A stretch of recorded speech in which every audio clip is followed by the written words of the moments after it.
If you've been watching the news lately, you've seen the headlines about Iran. But to really get what's going on, you can't just look at today's news. We need to dig into a hidden history, a story that really started about 100 years ago. So let's pull back the curtain on the story of U.S. military bases in the Middle East. Okay, so let's start with a question that, honestly, is pretty confusing. You see a news report. Iran launched missiles that hit a target in, say, Kuwait or Qatar.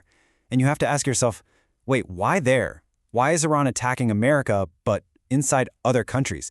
It just doesn't seem to make sense on the surface. And to get the answer, we can't just look at the last few weeks or months. We actually have to go back, way back. We're going to uncover a pattern, a blueprint for foreign power in the region that really sets the stage for every single thing we are seeing play out today.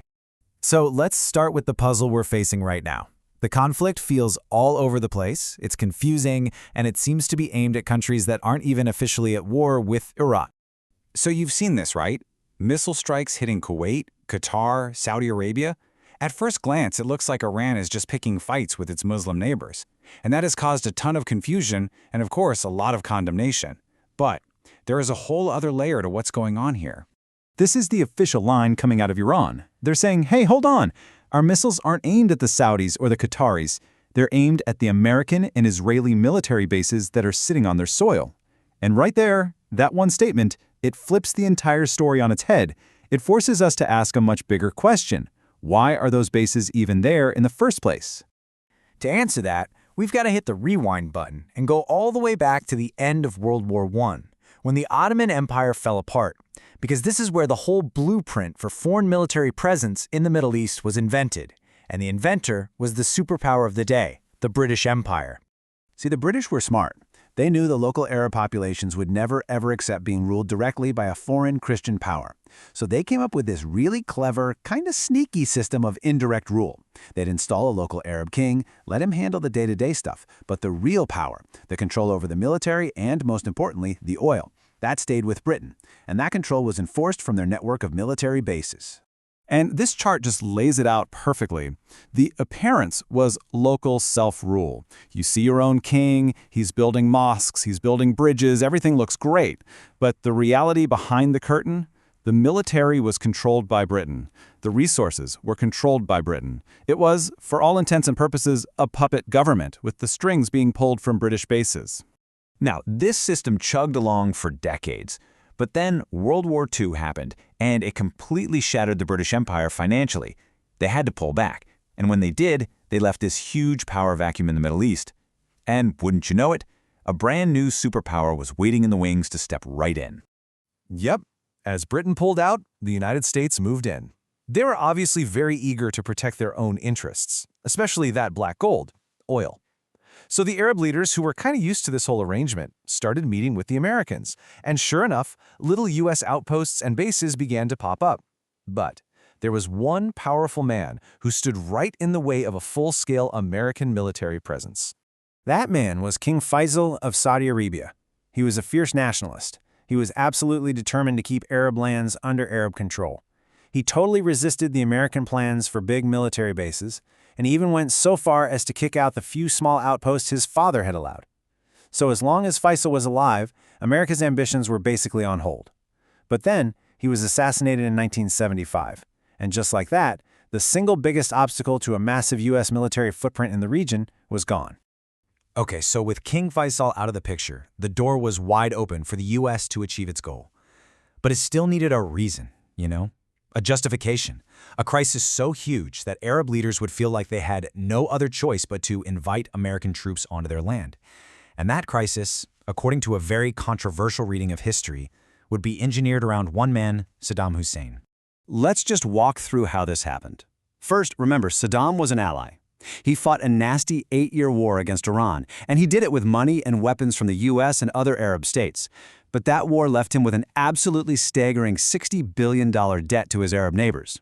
When they wanted their money back, he refused. He basically said, I fought that war for all of you. That defiance, plus a belief that Kuwait was manipulating oil prices to hurt him, led him to draw up plans to invade. Now, this is where the story gets really wild. Saddam was nervous about what the U.S. would do, so he called a meeting with the American ambassador, and according to the historical accounts, he was essentially told not to worry about it. The U.S. allegedly signaled that this was just an Arab matter and that they wouldn't get involved. In other words, he was given what looked like a green light. So, what happens? Saddam invades Kuwait, and then, bam, a complete 180 from the United States. The same country that allegedly said it would stay neutral suddenly springs into action. They framed Saddam's invasion as a threat to the entire Gulf, showing scary satellite images to Arab leaders and convincing them that they were next on Saddam's hit list. It created the perfect crisis, the perfect excuse to offer them protection, in exchange, of course, for permanent military bases. And you know what? This whole gambit, as it's been called, it worked. It worked flawlessly. Suddenly, Arab leaders who had for years resisted a big American military presence were terrified of Saddam, and now they were practically begging for it. And so, one by one, the Gulf states signed on the dotted line. First Saudi Arabia, then Qatar, Bahrain, the UAE, and eventually even Kuwait after it was liberated. They all became hosts for massive, state-of-the-art American military bases. What began as a temporary mission to save Kuwait turned into a permanent strategic re-engineering of the entire Middle East. And here's the kicker. After the Gulf War ended in 1991, the bases didn't go away. Instead, they became the central pillar of U.S. foreign policy in the region. They were the staging grounds for the invasion of Afghanistan in 2001. They were the launch pads for the invasion of Iraq in 2003. They were used in the intervention in Libya. They've been used to project American power for over 30 years. And that long and very controversial history of how these bases came to be and how they've been used decade after decade, that is the absolute key to understanding why they are now sitting in the crosshairs. It brings us right back to our original question. You have to try and see this from Tehran's point of view for a second. To them, these are not defensive installations. They see them as forward operating bases that have been used to invade, bomb, and destabilize Muslim countries for an entire generation. So in their eyes, these bases aren't really Saudi or Qatari property. They are American daggers pointed right at Iran's throat. And in retaliation, Iran's strikes have been incredibly precise. They claim to have hit Camp Arifajan in Kuwait, which is the main supply hub for the entire region. They say they hit Al Udeid in Qatar, that's the home of U.S. Central Command, and took out a billion-dollar radar system. And at the Prince Sultan Air Base in Saudi Arabia, reports claim they destroyed several large American aircraft right on the tarmac. And the way they're doing this has really caught military analysts by surprise. They're reportedly using this really sophisticated two-punch tactic. First, they send in swarms of cheap, low-tech drones. The goal is to make the sophisticated air defense systems light up, waste their expensive missiles, and reveal their positions. Then, once the defenses are distracted or depleted, they launch the real weapon, high-speed hypersonic missiles that are just too fast for most systems to stop. And really, this quote from Iran's supreme leader says it all. It makes their position crystal clear. As far as they're concerned, their fight isn't with their Arab neighbors. It's with the foreign military presence that those neighbors are hosting.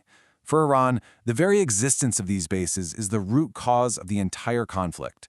Which leaves us with a really big and frankly pretty unsettling question. We've traced this story back 100 years. We've seen the British blueprint, the rise of U.S. power, and the whole Saddam gambit. We see how these bases became a permanent part of the landscape. So you have to wonder, as long as they stay there, is this cycle of attack and counterattack just inevitable? It's definitely something to think about.